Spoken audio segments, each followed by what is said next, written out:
जय माता दी, जय मां कामाख्या। देव राधा ट्रस्ट सत्यवाणी चैनल, इस चैनल के माध्यम से आप सत्य सनातन धर्म के पुराणों में लिखित उल्लेखित बहुत से नियम कानून को सुनते हैं, और जो मनुष्य इन पुराणों के नियम कानून के अनुसार चलता है उसके जीवन में कष्ट की प्राप्ति कम होती है, क्योंकि पुराण हमारी इस शरीर को, आत्मा को, दिल दिमाग को चलाने वाले नियम हैं। जैसे एक मशीन को चलाने के लिए मैनुअल दिया जाता है, उसी प्रकार से हमारे शरीर को चलाने के लिए वेद, पुराण, गीता, रामायण जी और भागवत जी ये मैनुअल है। हमें इनके अनुसार चलना चाहिए, परंतु मनुष्य नहीं चलता है, इसलिए मशीन जल्दी खराब हो जाती है। इस आत्मा को भी कष्ट की प्राप्ति होती है और साथ ही साथ में परिवार के साथ रहने वाले अन्य मनुष्यों को भी कष्ट की प्राप्ति होती है। कई बार मनुष्य की अकाल मौत हो जाती है इनका पालन नहीं करने की वजह से। यानी एक नई मशीन लेकर के आए, आपने जो मैनुअल बताया था उस मैनुअल के हिसाब से आपने मशीन को नहीं चलाया तो मशीन खराब हो जाती है। इसी प्रकार यह शरीर, यदि आप वेद, पुराण, ग्रंथ, गीता, गायत्री, रामायण जी, भागवत जी के अनुसार नहीं चलोगे तो यह शरीर जल्दी खराब हो जाएगा और वापिस नया शरीर धारण करने के लिए चल पड़ेगा।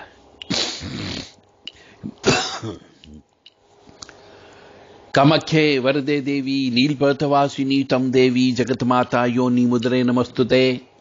कामाख्ये काम संपन्ने कामेश्वरी हर प्रिये काम नाम देहि में नित्यम कामेश्वरी नमस्तुते। रहस्यमय ज्ञान यह है कि क्या सचमुच में पंचक में मरने वाला 5 अन्य व्यक्तियों को भी मौत के मुंह सुलाता है? क्या यह डर बैठा रखा है? यह वास्तव में है। पहली बात तो आज के जमाने के मनुष्यों को यह मालूम ही नहीं होता कि पंचक है क्या चीज। न वो देखते हैं। उनके घर परिवार में किसी की मृत्यु हो गई तो सब पढ़े लिखे हैं, सब इंजीनियर है, सब डॉक्टर है, कोई भी नहीं मानता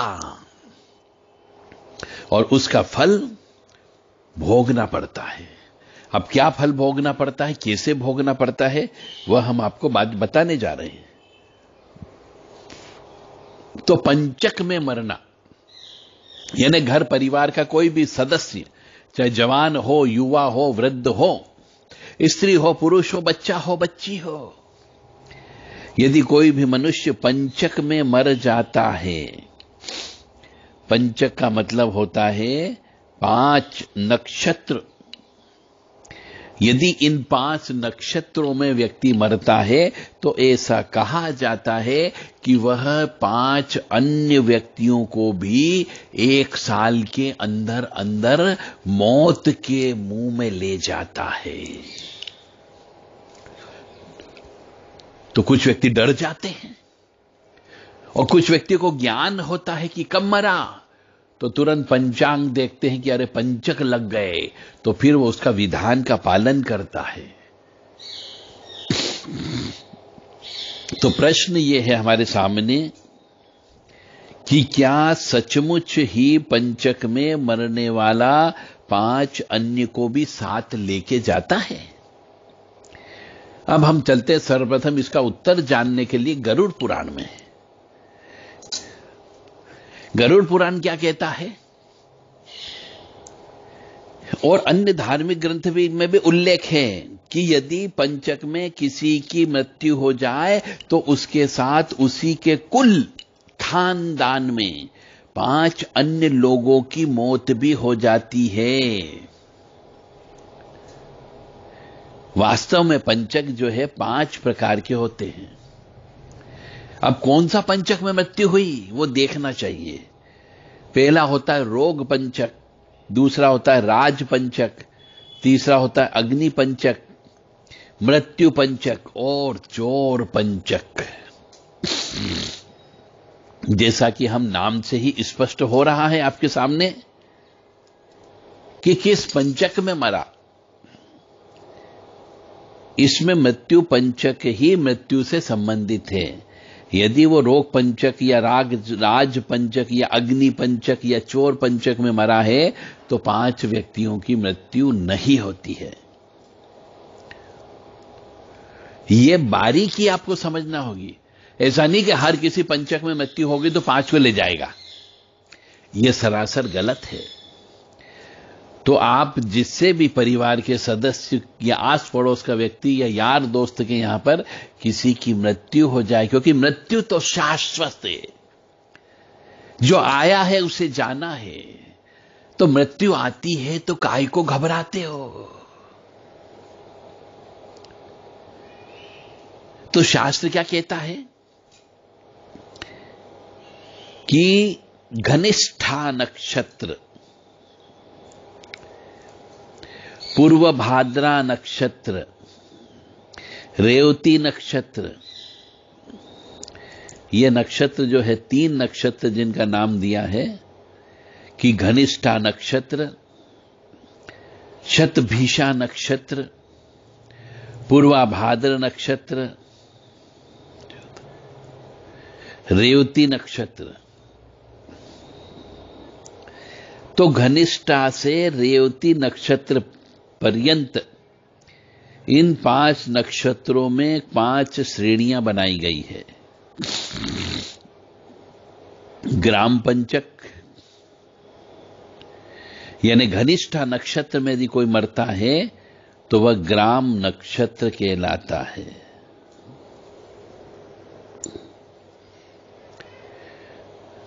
तो ग्राम पंचक घनिष्ठा नक्षत्र को बोलते हैं। शतभिषा नक्षत्र कुल पंचक बोला जाता है। और रथ्या पंचक, पूर्व भाद्रपद नक्षत्र में जो मरता है वह होता है। और चौतरा ग्रह पंचक कहलाता है। और रेवती नक्षत्र जो है ग्राम बाह्य पंचक कहलाता है। तो ऐसी मान्यता है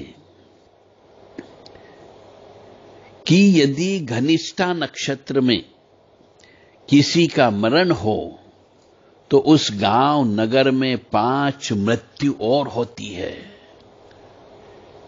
गांव की बात कर रहे हैं, यहां कुल की बात नहीं हो रही है। यदि घनिष्ठिका नक्षत्र में, यह ध्यान रखें कि यदि घनिष्ठा नक्षत्र में किसी की मृत्यु होती है तो उस गांव या नगर में 5 मृत्यु होती है। और शतभिषा में मृत्यु हो जाए तो कुल में 5 व्यक्तियों की मृत्यु होती है। और पूर्व भाद्रपद में यदि मृत्यु हो तो उसी मोहल्ले या टोले में मृत्यु होती है। और उत्तरा भाद्रपद में हो तो उसी घर में 5 मौत होती है। और रेवती नक्षत्र में मृत्यु हो तो दूसरे गांव नगर में 5 लोगों की मृत्यु होती है। इसलिए पंचक में मृत्यु को अच्छा नहीं माना जाता है। यानी कहीं न कहीं पे तो मृत्यु होना ही होना है। तो हम दूसरों के मृत्यु का कारक क्यों बनने दें। तो यदि आपके परिवार के, आपके आस पड़ोस के, आपके मित्र, आपके सहयोगी जन या आपके ऑफिसर भी हो सकते हैं जिनको ज्ञान नहीं हो, मृत्यु हुई हो परंतु ज्ञान नहीं हो, तो उनको आप ये सलाह दे सकते हो कि पंचक में मृत्यु हुई हो तो क्या क्रिया करना पड़ती है। किसी ब्राह्मण को बुलाना चाहिए और उसका विधि विधान से पूजन अर्चन करना चाहिए, नहीं अन्यथा। और ये भी देखें कि वो कौन से पंचक में मृत्यु हुई है। मैं दोबारा से बोल देता हूं एक बार और कि ग्राम पंचक होता है, कुल पंचक होता है, रथ्या पंचक होता है, ग्रह पंचक होता है और ग्राम बाह्य पंचक होता है। ये 5 पंचक होते हैं। तो कोई व्यक्ति यदि घनिष्ठिका नक्षत्र में मरता है तो उस गांव या नगर में 5 की मृत्यु होती है। यदि शतभिषा नक्षत्र में मृत्यु होती है तो समझो कुल के अंदर 5 मृत्यु होती है। और पूर्वा भाद्रपद में मृत्यु होती है तो उसी मोहल्ले में 5 मृत्यु होने की संभावना होती है। और उत्तरा भाद्रपद में मृत्यु हो तो उसी घर में, यह सबसे ज्यादा खतरनाक है। और रेवती नक्षत्र में मृत्यु हो तो दूसरे गांव या नगर में 5 मृत्यु होती है। अब ये ग्रह नक्षत्रों का खेल है, बड़े बुजुर्ग बता के गए हैं। तो मान्यता के अनुसार जो परंपरा चली आ रही है, हमारी परिपाटी चली आ रही है, संस्कार चले आ रहे हैं हिंदू सनातन धर्म के, कि किसी नक्षत्र में किसी एक के मृत्यु होने पर 5 लोगों की मृत्यु होती है। मरने का कोई समय नहीं होता है, इसी प्रकार पैदा होने का भी कोई समय नहीं होता है। ऐसे में 5 लोगों का मरना कुछ हद तक संभव है, परंतु उत्तरा भाद्रपद को ग्रह पंचक माना गया है। और प्रश्न यह है कि किसी घर की 5 औरतें गर्भवती होगी या उस घर में 5 मनुष्यों की मृत्यु हो सकती है। पंचक में मरण 5 का सूचक है।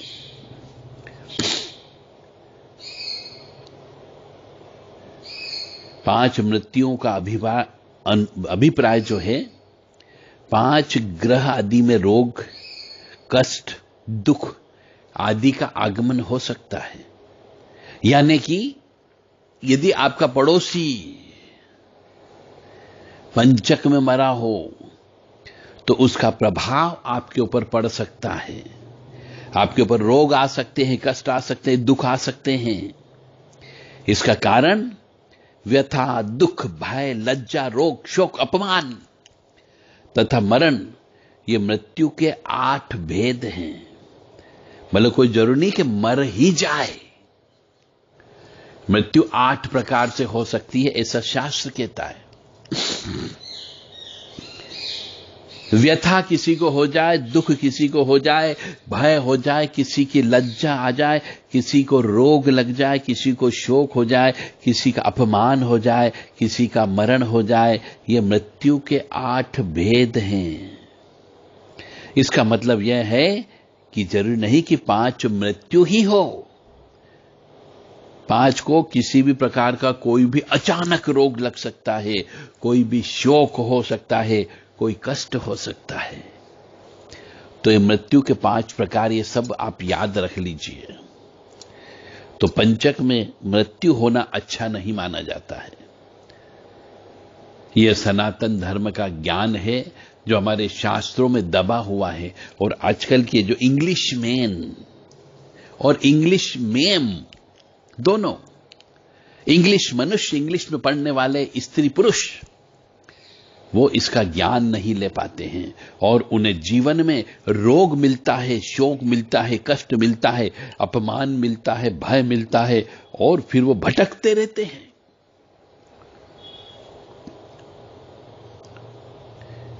तो पंचक होता क्या है? अब इसके बारे में गहराई से जानने का प्रयास करते हैं। मुझे उम्मीद है कि आप सनातन धर्म के इन नियमों को सुन करके बहुत गौर से, ध्यान से अपने दिल दिमाग में रखोगे, ताकि खुद तो सुधरोगे ही सुधरोगे, अपने मित्रों को भी आप सुधार सकते हो, अपने पड़ोसियों को भी सुधार सकते हो, और जिसके यहां मृत्यु होने वाली है या हो चुकी है उसको भी बता सकते हो, उसको भी आप कष्टों से बचा सकते हो। यह भी पुण्य का काम है। अब पंचक होता क्या है, इस गहराई में चलते हैं। तो पंचक का मतलब, जैसा मैंने कहा है कि 5 नक्षत्र होते हैं। टोटल कुल तो 27 नक्षत्र हो गए, जिनको हम चंद्रमा की पत्नियां कहते हैं। इन 27 नक्षत्र में अंतिम 5 नक्षत्र, अंतिम 5 नक्षत्र का मतलब है 27 नक्षत्र के पीछे वाले जो 5 नक्षत्र हैं, यानी कि घनिष्ठिका नक्षत्र, शतभिषा नक्षत्र, पूर्वाभाद्रपद नक्षत्र, उत्तराभाद्रपद नक्षत्र और रेवती नक्षत्र, ये 27 नक्षत्र के आखिरी में आते हैं। इन नक्षत्रों का संयोग जब भी हो जाता है तो उन्हें पंचक कहा जाता है। इन 5 नक्षत्रों की युति यानी गठजोड़ अशुभ होती है। एक किताब है जिसका नाम है मुहूर्त चिंतामणि।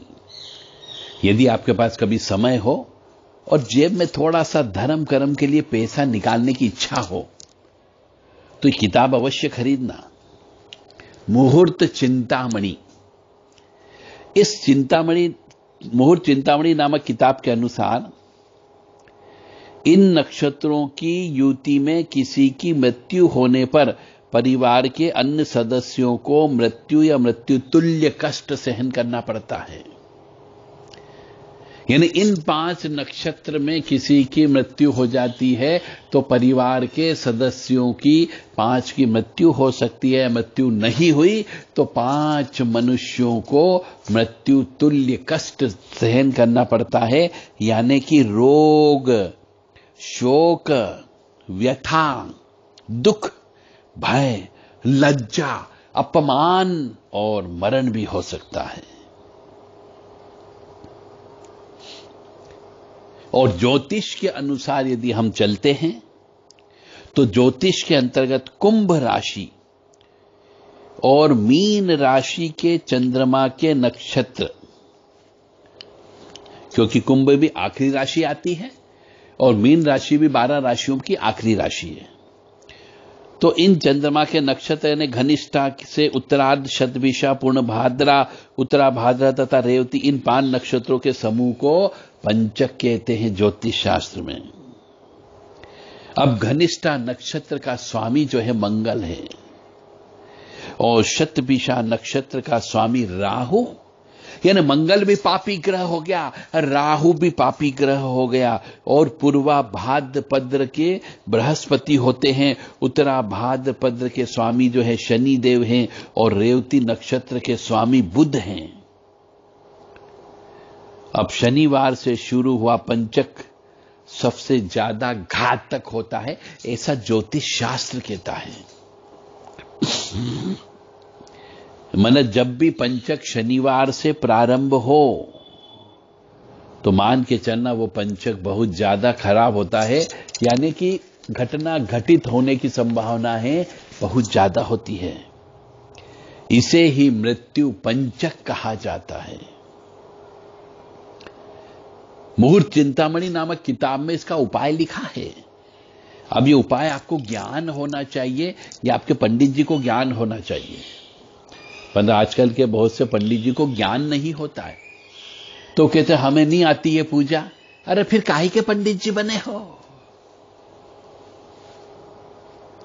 तो पंचक का उपाय, प्रेतस्य दाहम यद दिग्मम तदेत शय्यावितानम ग्रह गोपनादि च।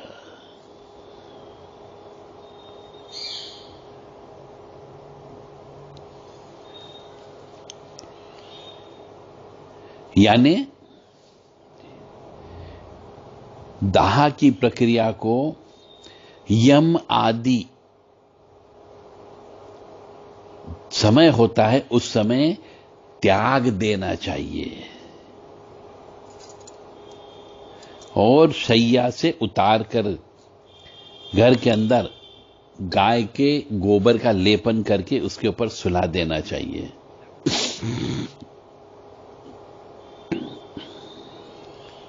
पंचक में मरने वाले व्यक्ति की शांति के लिए गरुड़ पुराण में भी उपाय बताए गए हैं। तो गरुड़ पुराण की किताब भी जरा अपने जेब के जो मेहनत से कमाए गए पैसे हैं उससे खरीद के लाओ। और उसको अच्छे से पढ़ो, और एक बार नहीं 4-4 बार पढ़ो उस किताब को, 5 बार पढ़ो, तब आपको समझ में आएगा कि हमारे ऋषि मुनि ये पुराणों में क्या क्या लिख के गए हैं। बहुत ही ज्ञानवान किताब है गरुड़ पुराण। और घबराओ मत कि गरुड़ पुराण को घर में नहीं रखना चाहिए। बहुत से लोगों ने ऐसी हवा फैला रखी है, तो वो हवा पूरी तरह फुस्स है, किसी काम की नहीं है।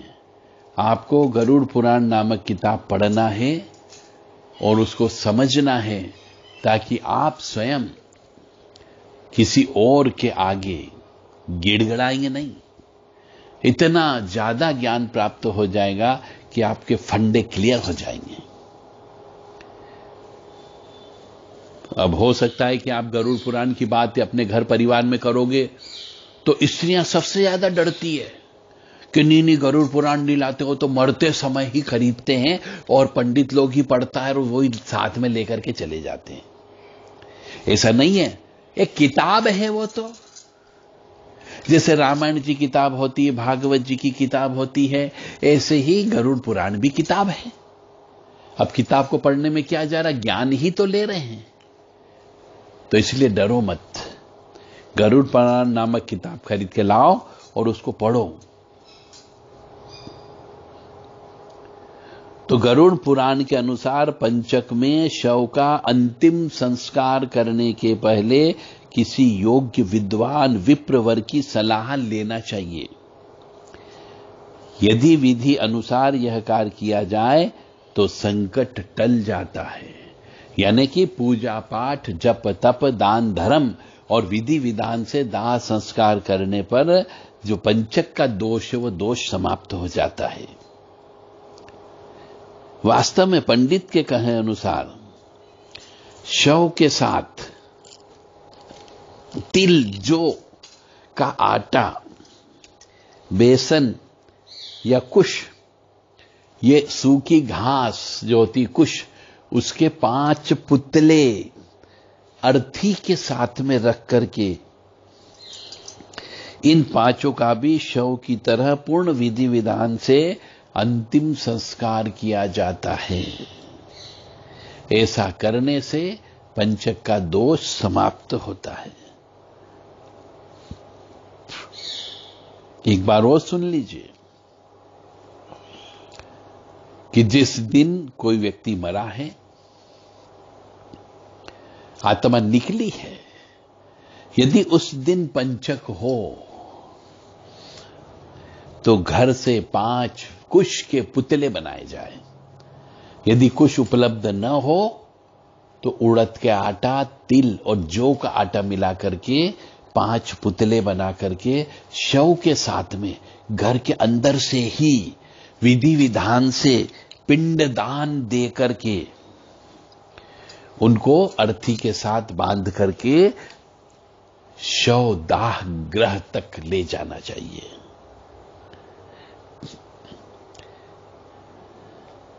अब गरुड़ पुराण के अनुसार ही बात कर रहे हैं हम कि अगर पंचक में किसी की मृत्यु हो जाए तो उसमें कुछ सावधानी बरतना चाहिए। सबसे पहले तो दाह संस्कार संबंधित नक्षत्र के मंत्र से आहुति देकर नक्षत्र के मध्य काल में शव का दाह संस्कार करना चाहिए। ऐसा नहीं कि कभी भी शव को बांधा, बूंदा, उठाया और लेके चले गए और जला दिया। यह भी गलत काम होता है। और बहुत से लोग तो मेरी इस आवाज को सुनकर के डर रहे होंगे कि अरे सोरो, छोड़ो, मत सुनो, ये ज्ञान अपनों को नहीं चाहिए। पर जबकि मैं कह रहा हूं ये ज्ञान आपके लिए बहुत जरूरी है। कहीं आपके घर में ही पंचक में मौत नहीं हो जाए तो घर के 5 सदस्यों की मौत हो जाएगी या लाइलाज बीमारियां लग जाएगी। फिर आप कहोगे कि जब वो थे हमारे पिताजी या दादाजी या काका जी तब तक तो बहुत अच्छा था, जब से वो मर गए तब से हम कंगाल हो गए। ऐसा हमने कईयों के मुंह से सुना।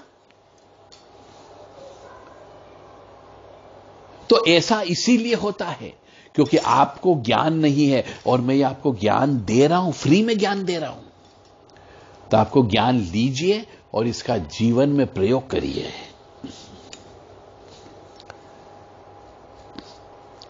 अगर पंचक में किसी की मृत्यु हो जाए तो उसमें सबसे पहले दाह संस्कार से संबंधित नक्षत्र जो होता है उसके मंत्र से शव के ऊपर हवन करना चाहिए।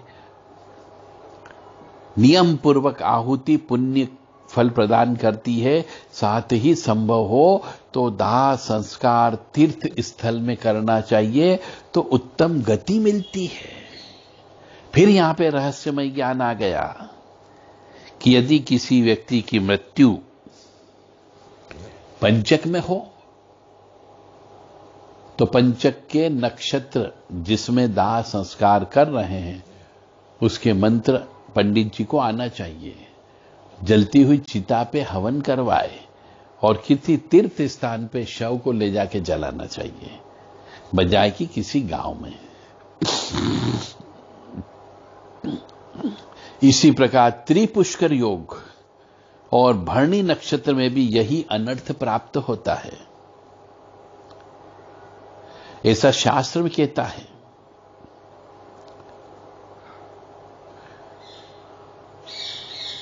घनिष्ठा पंचके जीवो मृतो यदि कांचरवन त्रिपुष्करे याम्यंभेवा कुल जान मारे युद्धम तत्रानिष्ट विनाशार्थ विधानम समुद्रीयते दर्भाणाम प्रतीकाम मार्य पंचोर्यच्छुत्र वेष्टिता यव पिस्ते नानु लिप्त स्ताभि सह शवम दहेत प्रेता वाह प्रेत सकह प्रेतपह प्रेत भूमिपह प्रेत हर्ता पंचमस्तु नाम्येता नीच क्रमाता सुत कांते तत्पुत्र कुर्यांचिका पौष्टिक। ऐसी स्थिति में अनिष्ट के निवारण के लिए कुशों की 5 प्रतिमा बनाकर सूत्र से बांधकर जौ के आटे से लेपित करके उन पुतलों के साथ शवदाह संस्कार करें। और पुतलों के नाम भी बताए गए हैं, जो मैंने आपको बोला कि प्रेतवाह ये एक पुतले का नाम रहेगा, प्रेत सखा ये दूसरे पुतले का नाम रहेगा, प्रेतपह ये तीसरे पुत्र का नाम रहेगा, और चौथा जो है प्रेत भूमिपह ये चौथे पुतले का नाम रहेगा, और आखिरी में जो 5वां पुतला रहेगा उसे प्रेत हरता बोलते हैं। ऐसे 5 पुतले जौ के बना करके, तिल जौ के आटे का लेपन करके, विधिवत पूजन अर्चन करके ये 5 पुतले घर से शव के साथ में ही ले जाना चाहिए। अब पुतले का जब दाह संस्कार करते हैं, शव का दाह संस्कार करते हैं, तो वहां पर भी पूजा होती है। इसमें संकल्प लिया जाता है कि ओम अद्य श्री सोनसो पूर्व उच्चारित गुण विशेषण विशिष्टायाम शुभ पुण्य तिथो इत्यादि शर्मा हम अमुक नाम हम अमुक गोत्र उत्पन्नस्य अमुक गोत्राया प्रेतस्य प्रेताया घनिष्ठादि पंचक जनित वंशानिष्ट परिहार्थम पंचका विधि करिष्ये। इस प्रकार से वहीं पे शव दाह संस्कार जहां होता है वहां पर विधि विधान से संकल्प लेना पड़ता है। इसके बाद 5 पुतलों का पूजन करना पड़ता है। पुतला पूजन में प्रेत वाहनाय नमः, प्रेत सखाय नमः, ओम प्रेत पाय नमः, ओम प्रेत भूमि पाय नमः और प्रेत हरते नमः, इन नामों के ऊपर बोल करके गंध अक्षत पुष्प धूप दीप वस्तु सुगंधित द्रव्य ये सब चढ़ाना चाहिए। पूजन के बाद पहले पुतले के सिर पर, दूसरों के आंखों पर, तीसरे के बाईं कोष पर, चौथे के नाभि पर और 5वें पुतले के पैरों पर रखकर निम्न मंत्रों से घी से आहुति देनी चाहिए। अब आप समझ गए होंगे, यानी शव को जब लेटा दिया जाता है और जब पूजन हो जाती है तो पहला पुतला जो होता है वो शव के सिर पर रखा जाता है, दूसरा पुतला उसके आंखों पे रखा जाता है, तीसरा पुतला बाईं कोश पर रखा जाता है और चौथा पुतला नाभि पर रखते हैं और पांचवा पुतला पैरों पर रख करके घी से आहुति देना चाहिए। प्रेत वाहाय नमः स्वाहा, प्रेत सखाय स्वाहा, प्रेत पाय स्वाहा, प्रेत भूमि पाय स्वाहा और प्रेत हरते स्वाहा। ये 5 आहुति घी से दें। इसके बाद शव को आग लगा देना चाहिए। एक किताब है निर्णय सिंधु और दूसरी किताब है धर्म सिंधु। इन किताबों के अनुसार यदि मृत्यु पंचक से पूर्व हुई हो और दाह संस्कार पंचक में होना हो तो पुतलों का विधान करना चाहिए। यानी पंचक नहीं लगे तो उसके पहले मृत्यु हो गई, परंतु पंचक में हम जला रहे हैं तो पुतलों का विधान करना चाहिए। तब शांति की आवश्यकता नहीं होती, केवल विधान कर ले। परंतु यदि इसके विपरीत पंचक में मृत्यु हो गई पर पंचक में हम जला नहीं पाए और दाह जो है पंचक के बाद कर रहे हैं तो शांति कर्म करना चाहिए। तथा पंचक में मृत्यु और दाह दोनों पंचक में हो तो पुतला दाह भी करना चाहिए और शांति भी करना चाहिए। बहुत गहन विषय है, समझने का प्रयास करिए। आपको हम कष्टों से बचाना चाहते हैं, हमारा उद्देश्य है हर हिंदू सनातन कष्ट से बचे। अब बाबा लोगों के चक्कर लगाना बंद कर दो, ये दरबारों के चक्कर लगाना बंद कर दो। मेरा उद्देश्य के लिए है कि यदि आप ग्रंथों को पढ़ोगे तो आपको कहीं बाबा लोगों के चक्कर नहीं लगाना है, किसी दरबारों के चक्कर नहीं लगाना है, किसी तांत्रिक लोगों के चक्कर नहीं लगाना है, ओगड़ अघोरी भोपा लोगों के चक्कर नहीं लगाना है, गुनिया लोगों के चक्कर नहीं लगाना पड़ेगा। क्यों आप ग्रंथ क्यों नहीं पढ़ते हो? और मेरा उद्देश्य है कि आप ग्रंथों को पढ़ के हिंदू सनातन धर्म को एक स्ट्रांग बनाइए, क्योंकि जब तक आपको ज्ञान नहीं होगा आप अपंग हैं, पंगु हैं आप।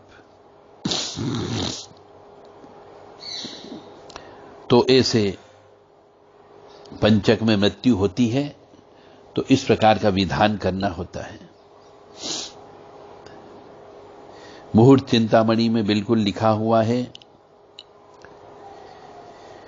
कि पंचक में कौन कौन से कार्य वर्जित होते हैं।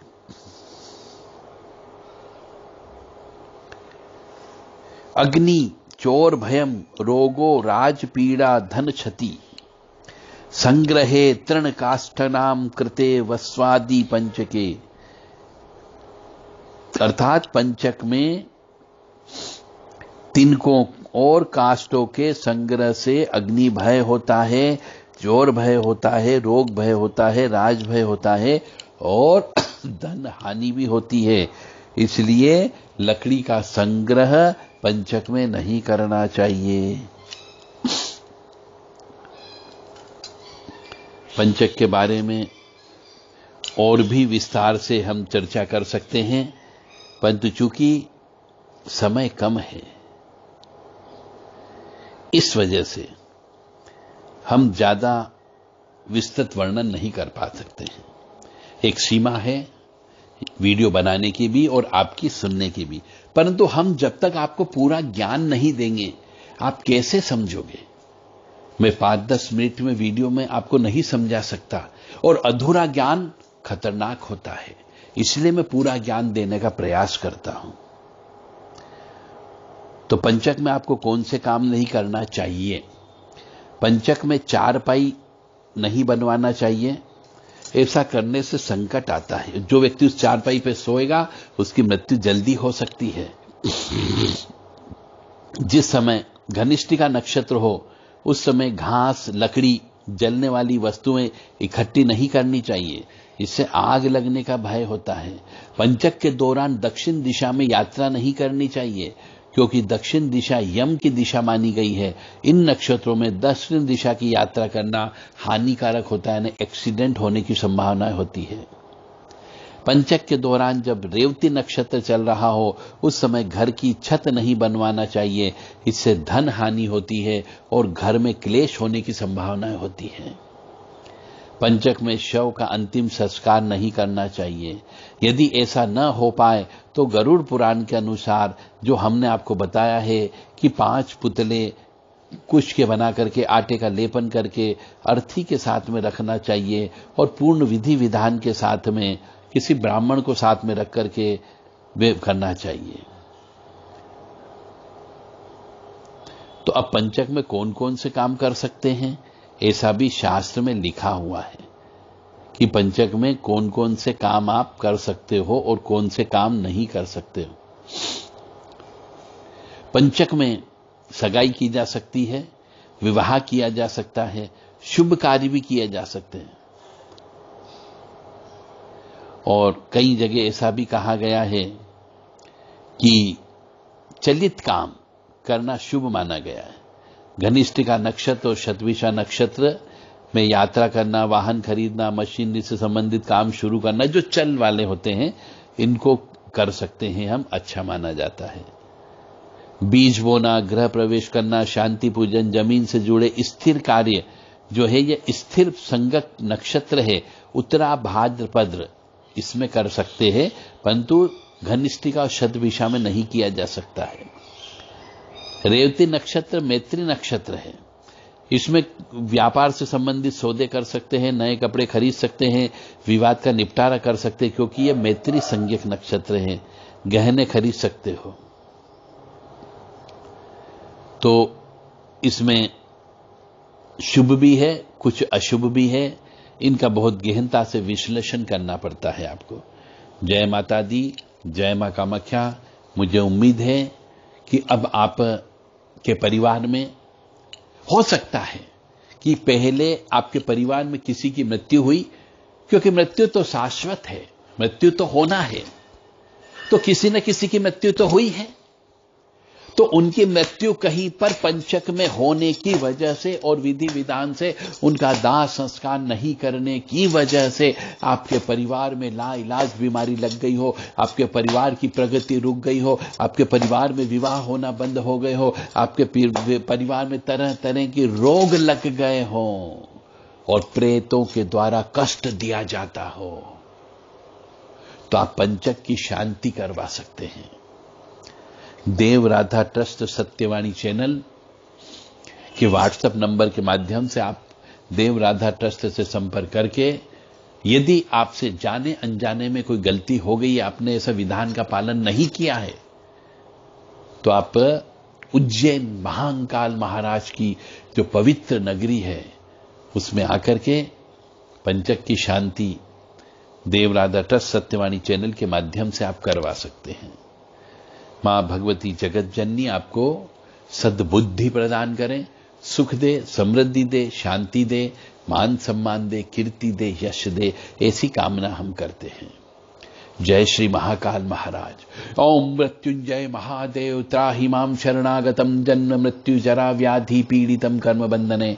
ओम त्र्यंबकम यजामहे सुगंधिम पुष्टिवर्धनम उर्वारुक्मि बंधनान मृत्योर्मुक्षीमामृतात्। कामाख्ये वरदे देवी नीलपर्तवासिनी त्वं देवी जगतमाता योनि मुद्रे नमस्तुते। कामाख्ये काम संपन्ने कामेश्वरी हर प्रिये काम नाम देहि में नित्यम कामेश्वरी नमस्तुते। काम दे काम रूपस्ते सुभगे सुर सेविते करोमि दर्शन देव्यम सर कामार सिद्धयेत। ओम महेशानी महामाये चामुंडे मुंडमालिनी आयु आरोग्य ऐश्वर्य देहि में देवी परमेश्वरी। योनि मात्र शरीराय कुंजवासिनी कामदा रजस्वला महा तेजा कामाक्षी ध्यायताम सदा। काम प्रिया कामरता कामा काम स्वरूपिणी कामिनी कामिनी काम्या कामुका कामचारिणी। काम बीज स्थिता काम पीठ निवासिनी कामदा का महाकाली कपाली करालिका।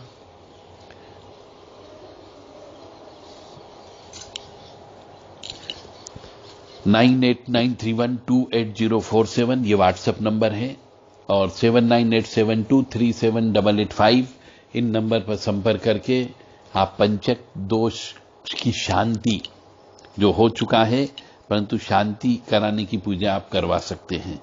जय माता दी, जय मां कामाख्या।